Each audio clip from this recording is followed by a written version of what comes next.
Hello and welcome to Clay Shooter TV. On the programme this month, our gun review will be taking the form of a beautiful second-hand Krieghoff Supersport from Ian Coley Sporting. While on the cartridge side, Drennan Kenterdine will be taking a look at Eley Hawk's Superb Fiber loads. Later in the show, one of the great shooters of our time, Richard Faulds, will be making an appearance on the news segment. But first up, let's head over to Simon O'Leary, who will be running through how to best shoot rabbit targets.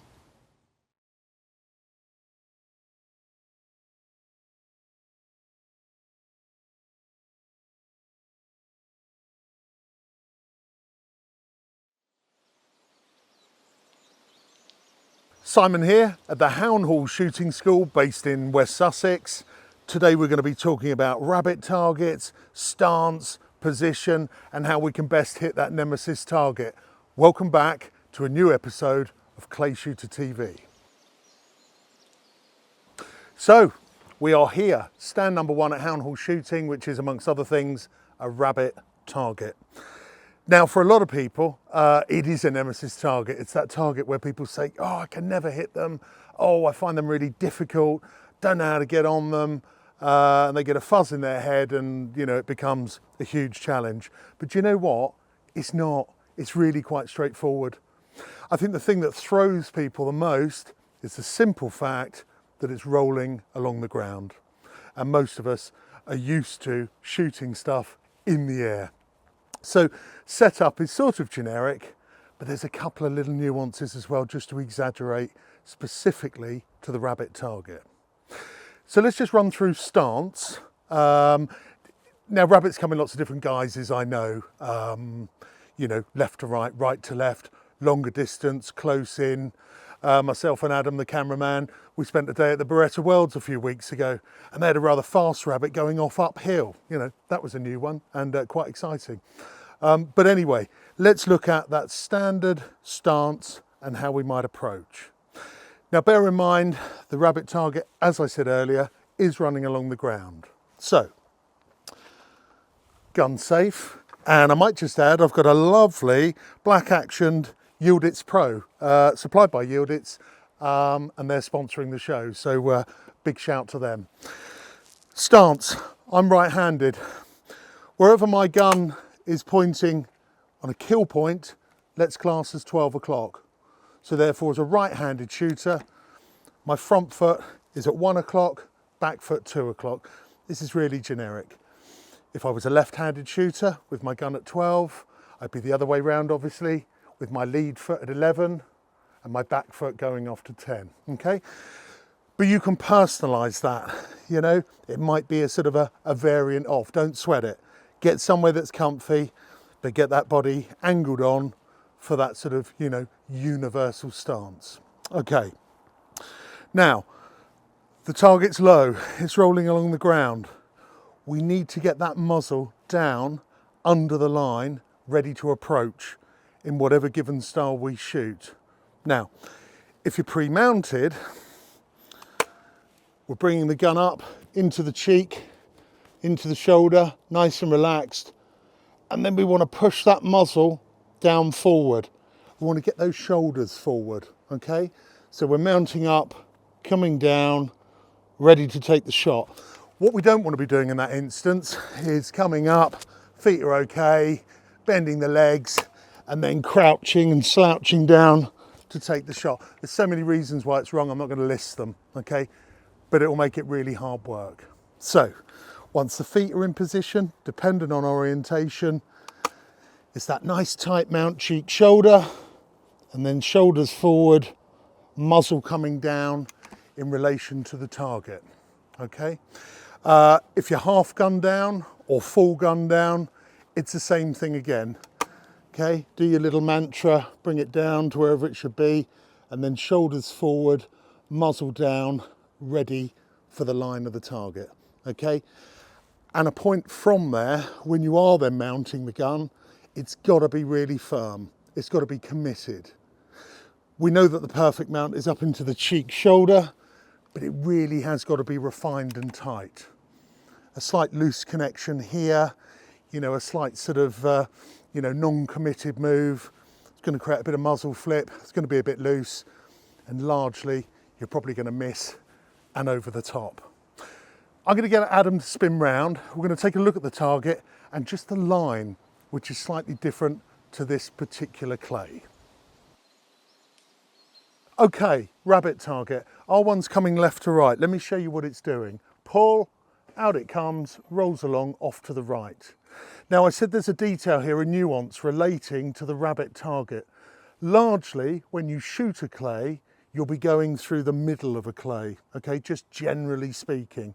But as the rabbit comes out, pull, you see it rolls along the mat or along the ground. Where the clay touches the ground is your line of travel. So in effect, you're pulling the muzzle through the bottom of the clay, okay? And that's the detail, the nuance that is absolutely essential when shooting the rabbit target. Now, if I get Adam just to pan back slowly, I can just show you one of my very rudimentary examples of that. This is the top ledge of the stand. This is a standard rabbit clay, okay? My index finger is the poor example of a shotgun, okay? So, and I'm not getting into the styles here, we'll do that in a minute. Swing through, pull away, and so on. Clay's rolling along the ground, okay? Where the clay touches the ledge here is our line of travel. So in effect, as the gun comes up to the target, we're looking at this line here, pulling through where the clay connects to the ground. Now, you would have heard some people say, you know, shoot the rabbit's paw, assuming it's like a real rabbit running, and it's got its paws out in front. So that's to do with lead. But it still makes sense because the paw is going to be forward and low. So back to basics. When you're looking at a rabbit clay, stare at the line running through the bottom of the clay. We've talked about the stance. We're nice and forward. We've got that line of travel in our mind. Let's now talk about the three styles and how we can put them to best use. Let's consider the three styles that we can use to shoot the rabbit, and you'll note it's available to every single style, okay? That's down to you, it's personalised by you, it's how you shoot. The one thing, as I've said earlier, that I feel is generic, well it is generic, I know it is, foot position, body weight, I mean we know that's key on all targets, but it's just that little bit of an exaggeration on this shot. You hear people saying 60% weight on the front foot. I might say 65, just exaggerate it a bit further so that muzzle's forward with the shoulders and down on the line. We've touched on that. So the styles, you can pull away, you can swing through, you can even maintain lead. Let's break them down. I mean, again, you know, it's such a difficult subject to discuss because we are all so different. Swing through, perfect. Can speed the shooter up a little bit because we think rabbits are really quick. Largely they're not, and they're actually losing speed quite quickly, okay? I remember an old mate of mine, Alan Rhodes, from years ago at West London saying shoot the target up the backside because your swing through is so quick that you pull the trigger and you still give lead. It sounds mad. It actually worked back then, you know, but that's just a nuance back a long time ago. Pull away, that's a really nice style. Gives you time to see the target, connect, and then gently accelerate to take the shot. Maintain lead again, if it's something you feel is quick, and for you it feels right to just see it, get in front, move and shoot, then so be it. I think the key is the body and the muzzle in relation to the line of the target, and it's looking where the clay touches the ground, be it a mat in our instance, or on the grass, or, you know, out in the field at the clay shoot, you know, wherever you may be. The one other key, which again relates to all targets, and as you know, technically we don't measure lead, it's impossible, is to focus on muzzle speed, which we know relates to timing. Very easy to think that the rabbit's super quick, but like I say, their speed diminishes very quickly, and they're usually not as fast as you think they are. So control that muzzle speed. It's just a little bit quicker than the target, unless of course you're shooting maintained, in which case it's going to match the speed of the target. The last little nuance that, you know, is the main thing that makes the rabbit so exciting is the fact that the clay can jump and we don't know when or where it's going to do that. At that point, throw care to the wind, just react and take the shot, because that is the fun part about the clay. If you're all still awake, I think I'm going to get Adam to get into another position. I'm going to load up this beautiful Yildiz gun that we've been given by our sponsors, and I'm going to be using some lovely Eley Superb, who are also looking after us on the show, and we're going to shoot some targets. Let's take a look.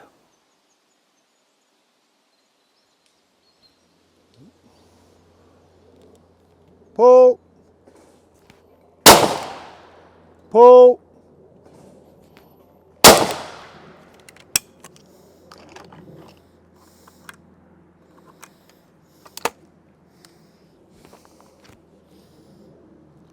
Pull. No bad. Pull. Pull.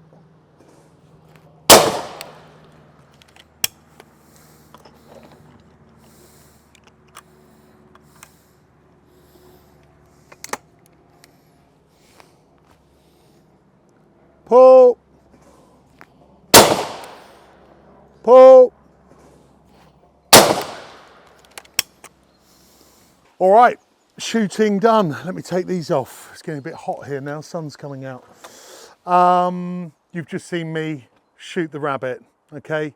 I hope it was clear, showing that exaggerated stance forward, those shoulders forward, just a little bit more than one would normally, you know, on something that's sort of at eye height or, you know, up in the air. Now, before I go on, I just want to show a very simple diagram, if you like, or moving diagram example, just to back up what I said about the line of the clay, okay? Rabbit clay, just play along with me. It's rolling along the ground. Remember what I said about the line, it's imperative. This cartridge by Eley is pretending to be the shotgun. So, as you see the clay rolling, that's your line of sight at the bottom of the clay. So whether you're coming in behind and swinging through, okay, whether you're mounting on and pulling away, or indeed if you're maintaining, putting the gun in front, whatever the lead you feel is, and then moving with, that it's all running on that line where the clay touches the ground. And remember, there is a chance the rabbit's going to jump. That's part of the fun. That's where instinct kicks in and you just go for it. Back to this end, weight forward, you know that. The mount in the cheek, head firmly down. Pre-mounted, you're going to do that from the get-go. Make sure that cheek stays locked down and it's that pivot movement from the core. If it's half gun down or full gun down, it's that firm mount into the cheek, ditto the same movement.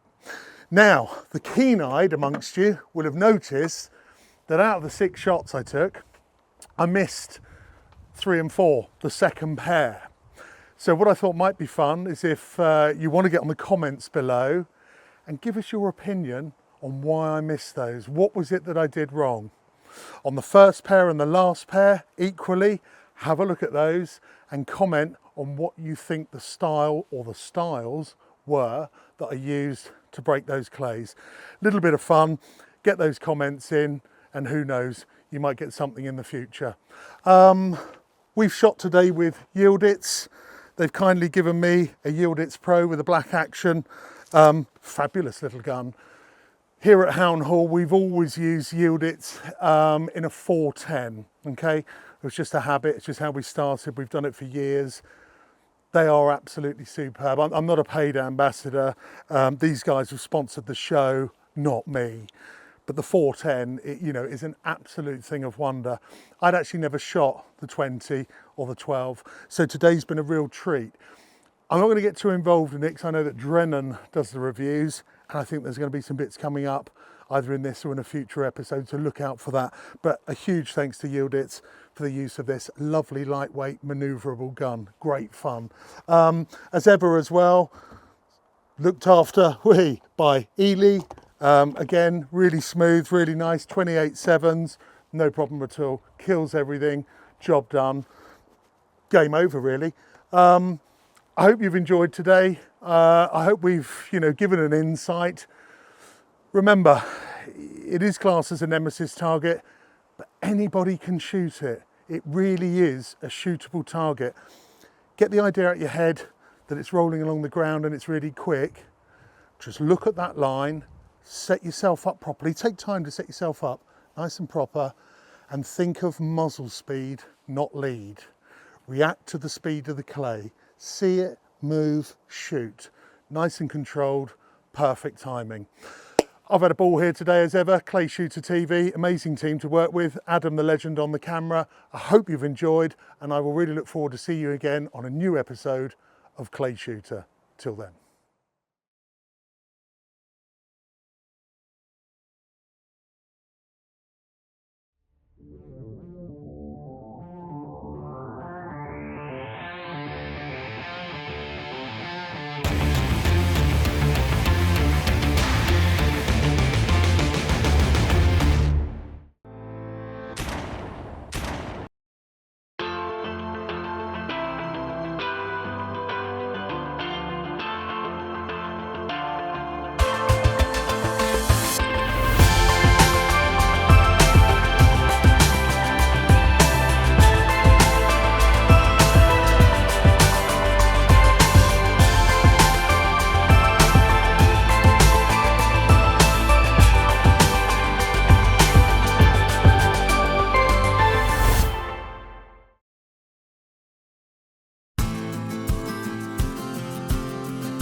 Hello, you're now watching Clay Shooter TV News. British shooters once again secured a huge medal haul in overseas competitions in July. Nathan Howes outdid himself with a gold medal in trap at the ISSF World Cup in the NATO, while Tom Betts and Maddie Purser won trap mixed team silver at the ISSF Junior World Championship in Korea. At the Junior Grand Prix in Perpeto, Tegan Hart won bronze in junior women's trap, and Denzel Gross, Owen Lewis and Ben Cookson secured junior men's team bronze in skeet. Right at the start of July, trap legends Matt Cowart-Ollie and Lucy Hall secured a silver medal in the mixed team event at the European Games in Poland. As ever, our British shooters have done us proud. Well done all. The Cheshire Game and Country Fair will be taking place on the 27th and 28th of August at the Cheshire Showground in Knutsford, with three main areas providing entertainment from the countryside's top names and organisations, along with a shooting village, a 40-bird sporting course, instructional stands and much more. You are guaranteed a great day out. Tickets are reasonably priced at £16 per adult and £6 per child. You can get yours in the link below the video. The British Open Sporting and Sport Trap are due to be held at Garlands from the 30th of August to the 3rd of September. As ever, these competitions mark the beginning of the end for this season's majors, and you can look forward to a special news section looking back over the year with the CPSA's Ian Parker in the November episode of Clay Shooter TV. Don't forget that in order to compete in registered competitions like the British Open, you must be a CPSA member, and you can find the link below the video of where to join up. And finally, to round things off, we have this year's British Skeet and Supersporting winner Richard Faulds telling us which cartridges he uses and why. Welcome to Faulds Lodge. Here I am with Richard Faulds. Everybody knows this guy's one of the best shooters of all time. Richard's won many competitions. He's just won the British Skeet and he's also just won the Supersporting at EJ Churchill. Now I know Richard uses Lyle Express, but I'm going to ask Richard to tell you which cartridge he uses from the Express brand. Richard, what cartridge do you use from Express with all your massive amount of titles that you've got? Well, born in Drennan, I've used Supreme comps for probably 30 years since they first came out. Okay. I shoot 8s at most things, but if it's something longer or a bit edgy, then I'll pop a 6.5 in, just for that bit of extra confidence and a larger pellet size. But these, for me, are my go-to trusted cartridge. So the Supreme, mate, 28 gram, you'll use pretty much 99%, apart from obviously the Olympic discipline. Number 8, compact sporting, sport trap, English sporting, but obviously the Super Sporting. Absolutely. And the 6.5 for a little bit more when it's a bit out there. So there you go, from the gentleman of shooting, Richard Faulds MBE, Olympic champion as well. Lyle Express Supreme Comp, the champion of choice. That's all the news we've got time for today. It's time to head over to Drennan for his gun and gear reviews.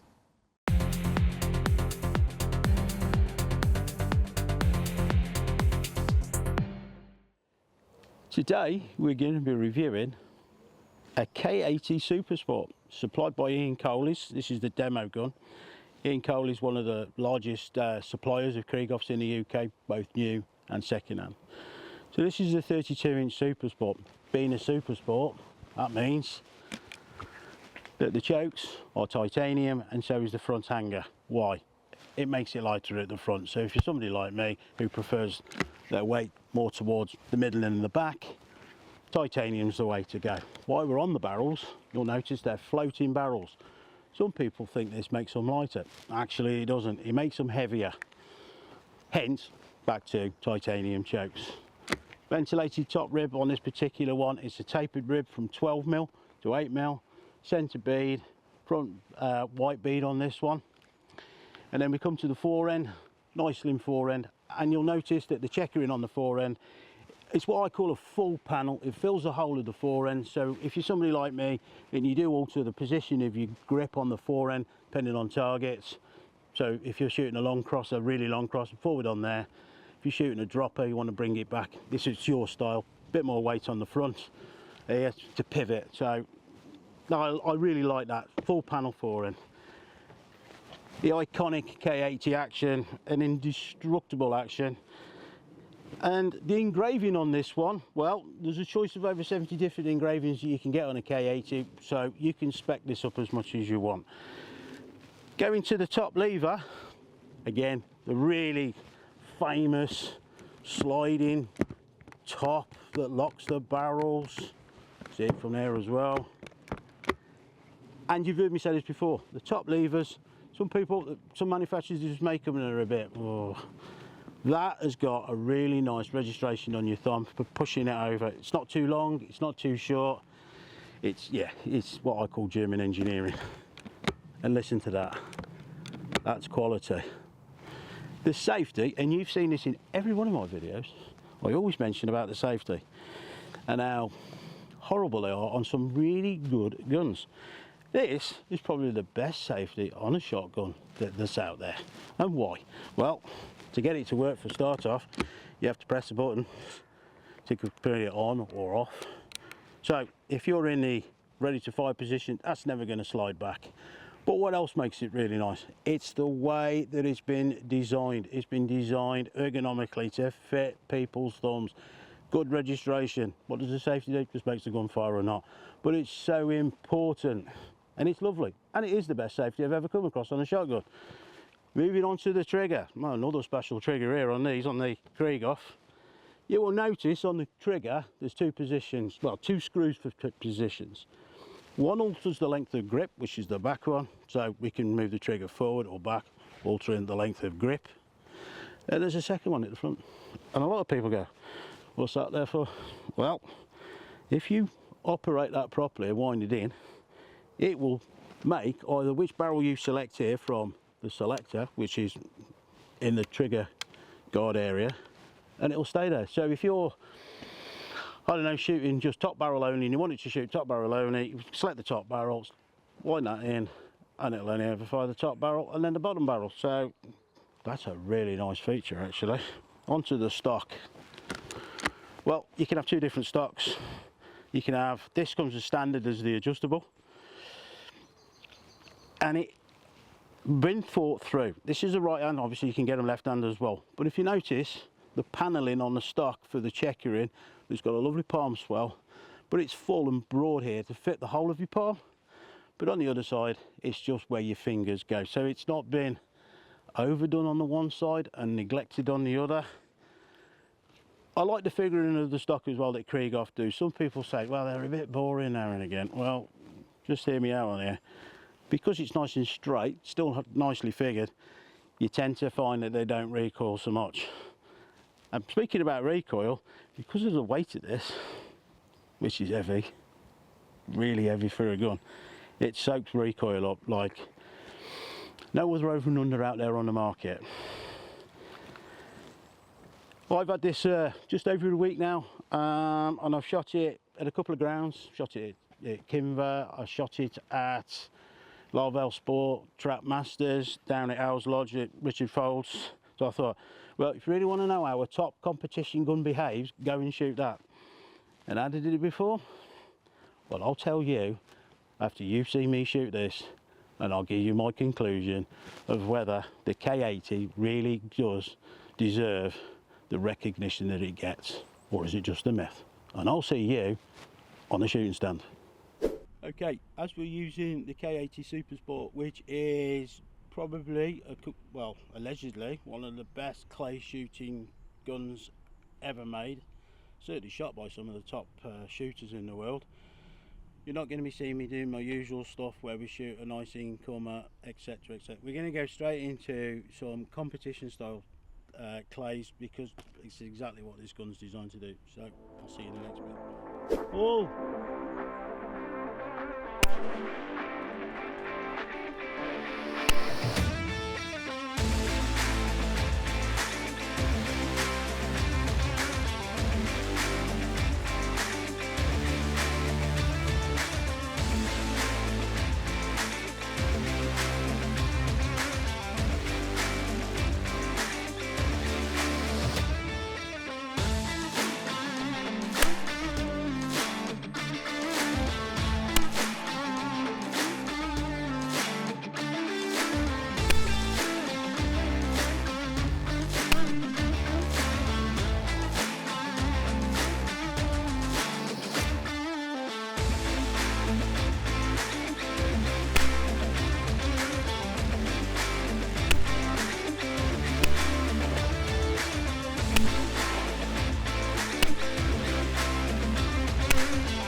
So, what's my review, conclusion of the Krieghoff K80 Supersport? It's brilliant, really, to be quite honest. I wish I'd got one in my cupboard.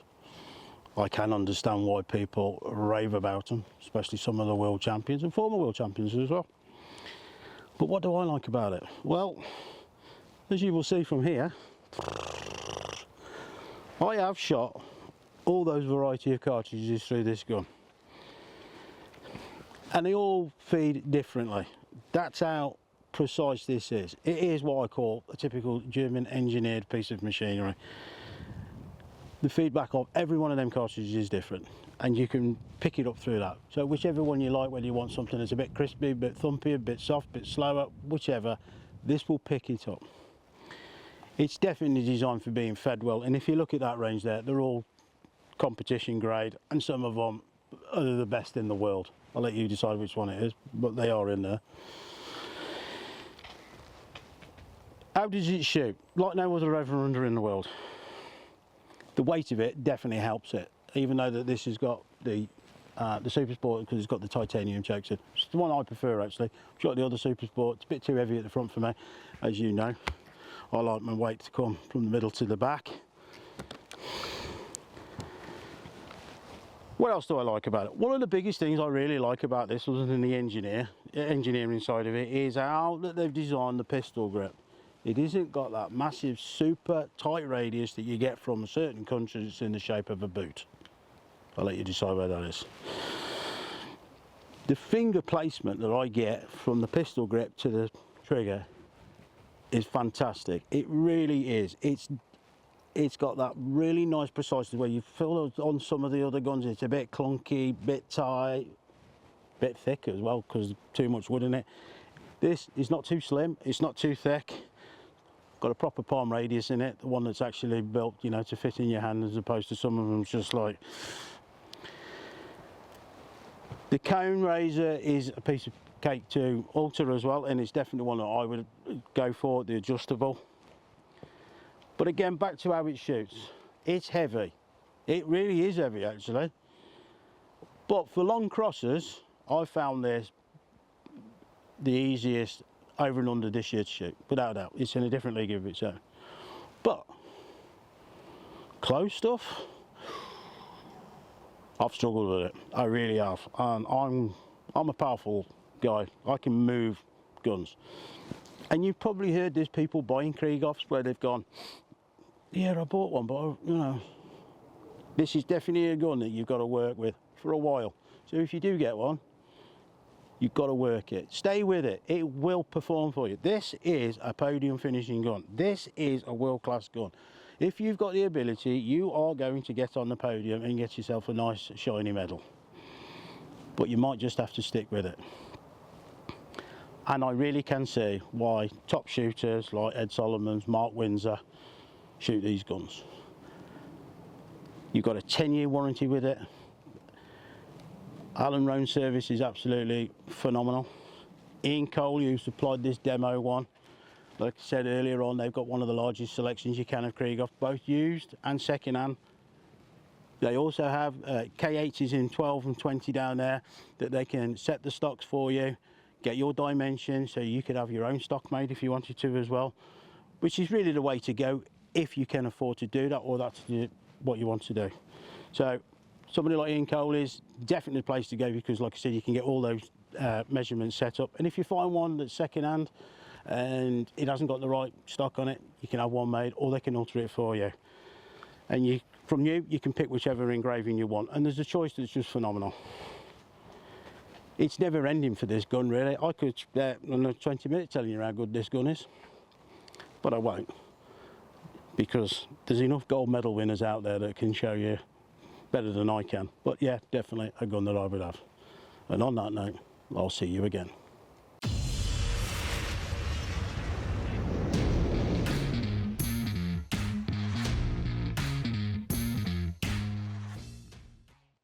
Today I'm going to be reviewing Eley's Superb in fibre, and I'll start off with the box. Boom! It's a bit bright. It looks cool though, I've got to be honest. That looks really trendy and pretty, and it looks like there's something inside there's going to tell you that it's magnificent or superb. It is one. It's 16mm ferrule. Metallic grey looking case and some very pretty. Now some would say that that's pink writing, some would say it's red. I'll let you decide. I think it's a reddy pink. And inside here, apparently, according to Eley, they're using a blend of powders with a slow burning primer. Okay, that's new for me, slow burning primer. But apparently it regulates the burn for optimum performance and proficiency of the lead. Well, we're going to find out, aren't we? And I'll see you on the next stand.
So, what's my conclusion of the Eley Superb 7.5 fibre?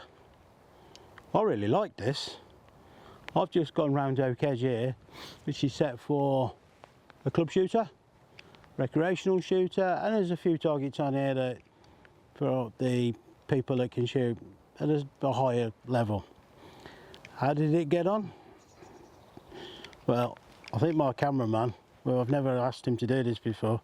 Did I just hit every target out there, Harry? Say yes to the camera? Yeah. There you go. Yeah, I've actually just straighted the stands that I've shot here at Oak Edge with these. And what I really like about it, it's not the fact that I've just hit everything that I've pointed the gun at. It's how it's done it. It's a very soft, rounded cartridge. You get a lot of fibre cartridges that make that dreadful noise, and you know the noise I'm talking about. This also, it's a bit odd really, because it feels a little bit underpowered, but it's not.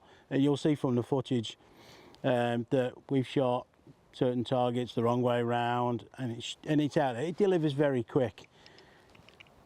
It is what Eley say it is. It's a mid-range to their competition level cartridge. What would I shoot this at? Everything, really. Especially if you're on the ground that you can't shoot plastic wads, or you want to tick that environmental box. As fibres go, there's quite a lot of fibre cartridges out there that, as I said, they all make that weird, horrible, flatulent sound, and they don't perform very well. Not to the level that this Eley is claiming these will attain, which I'm pretty sure they will, especially what I've just seen and what I've achieved with them. So yeah, if you're looking for a cartridge that's fibre that you want to shoot trap, skeet, ABT, sporting, sport trap. Another thing is, you know what I mentioned earlier about it being a pinky red? They do come in other colours as well, and that tells you what shot size they are. So this pinky red is the 7.5, and then there's a blue and a green. So if you're shooting different targets, especially on sporting, and you go, well, I need a 7.5 for that because maybe it's an edge on clay running away from you fast, but then I want a number 9 because it's an incoming dustbin lid. Instead of searching around like you do on quite a lot of manufacturers, where you have to go, oh, that's a 7.5, oh no, that's an 8, oh, that's a 9. Colour coding's absolutely brilliant. You just look at the colour and you go, that's a 7.5, that's an 8, that's a 9. So, you know, a real good tick in the box there for really to make that really user friendly, or shooter friendly really. Who will they suit? Anybody at all, literally anybody at all. You're going to get some people that are very, very good shooters, really good shooters, and they'll shoot these no problem at all. They might select something slightly different, but what I'm trying to say is this will get you where you need to get, especially if you're a good shot. If you're just a recreational shooter, a club shooter, these are perfect. They are going to do everything that you could possibly dream of, and a little bit more. One other thing I would say they're very good at, because they're so soft, I'd shoot these on simulated game days as well, actually. They're very good. And on that note, I'll see you again.